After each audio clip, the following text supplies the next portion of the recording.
And you've had the pleasure of working beside some heavyweights like Herbie Hancock, Kenny Garrett, Gladys Knight. Yeah. How was that, man? I know that's exciting. Oh, that's incredible. I mean, I did, well, with Kenny Garrett, see, I joined with Kenny Garrett right after Kenny Kirkland passed away. And he was kind of looking for someone that can kind of help fill his shoes in a sense. I can't fill anybody's shoes, but I mean, I thought it's an honor just to play with Kenny. And so we did these couple of, Warner Brother records, and so I was doing work with him, and then also Gladys Knight, when I moved to Las Vegas. Prior to that also, but did some work with Gladys Knight and also Jeffrey Osborne. At one point, I was just going between Gladys to Kenny to Jeffrey Osborne, but still just trying to stay focused. And so recently now, I've been, working on my own career, and fortunately enough, I've gotten back in contact with Brother Ronnie Laws. Okay. And so I'm going to be doing some work with him this weekend at Yoshi's in San Francisco with my trio. It's a partnership, so we're getting together. We're going to do some work. Oh, great. Ronnie came here with the family and did a show some years ago. Oh, okay. Yeah, back in the 90s, asking about that. Yeah, they came out here. Everybody loves him out here. Oh, they just love him. Oh, yeah.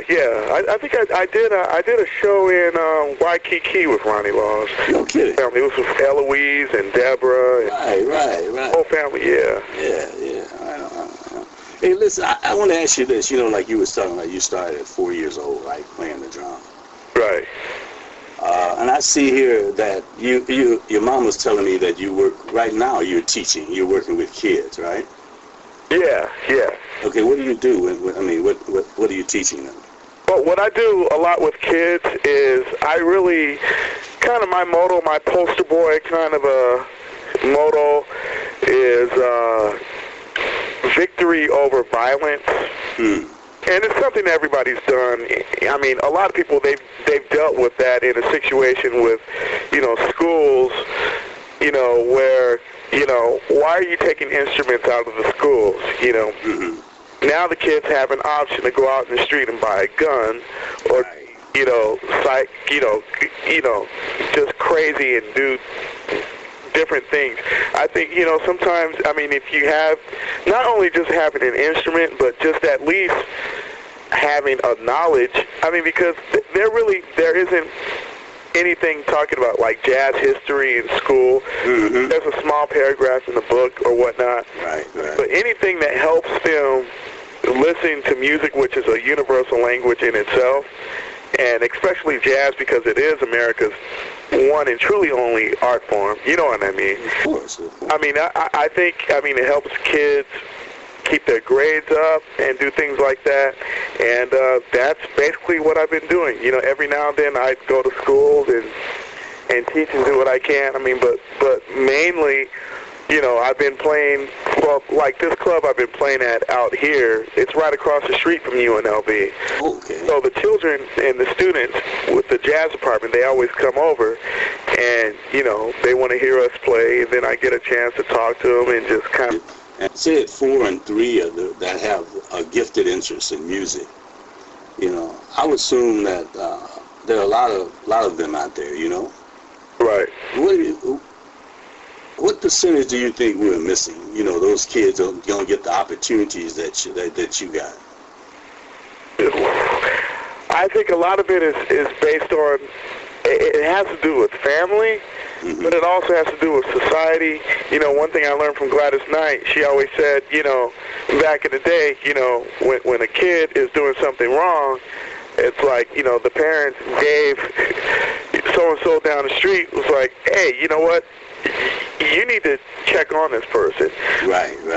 And I think what's happening now is because there aren't a lot of relationship building processes happening in the building of the children.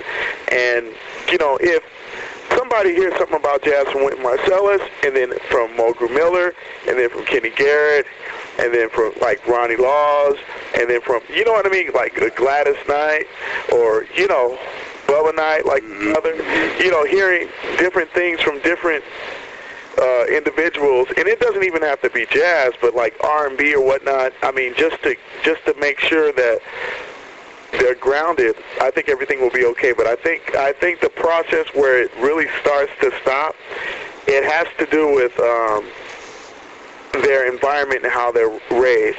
Kids are dealing with so much peer pressure, and they really don't have time to understand what jazz is really all about. You know, but if there's a way or somehow that we can get the music to them where they feel comfortable with it, then I really believe that they will stick to that process, and then they'll grow, and then they'll teach their kids and teach their other friends. There you go. It's just a matter of the word getting out, and that's why I'm so glad I'm talking to you right now. Right on, my brother. Yeah. In your album, Do You Really Love Me? Oh, let's talk about these two albums. I don't have 13 letters. Right. I do have Do You Really Love Me, and you will send me 13 letters, right? Yes, I will. I sure will. All right. Okay, let's talk about Do You Really Love Me? It says here, all songs written, arranged, and produced by you. Yes. All right.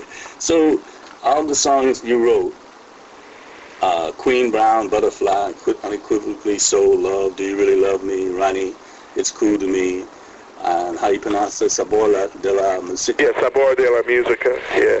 Fragile. Are you pleased with this album? I'm very pleased. I am too. Oh, thank you. Thank you very much. But I would like to, my next venture is because I've been working with the guys, with my trio, Chris Hermes on bass and Joe Tomasula on drums.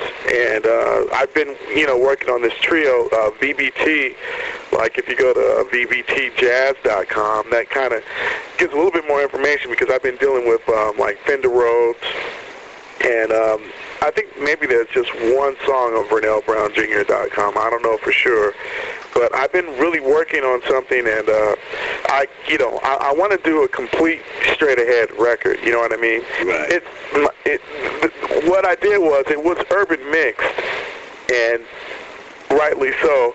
I mean, but it's my heart. I need to actually do something like Fragile based, like the last track, just continue, that's something that's in the can, like, it's going to happen pretty quickly. You play with, I notice how you mix it up. I'm trying to, when I listen to you, I'm trying to, who do I hear? Who do I hear? Do I hear Herbie? Do I hear so-and-so? And basically, I just hear you. Oh, okay. It's Vernell Brown, Yeah. Your style is your style, which is really, really, really, really hip. But you have the funk, you have the jazz, I can hear the blues in there, and you put it all together very well. Well, Thank you. Tell us about the album, and how long did it take to produce this?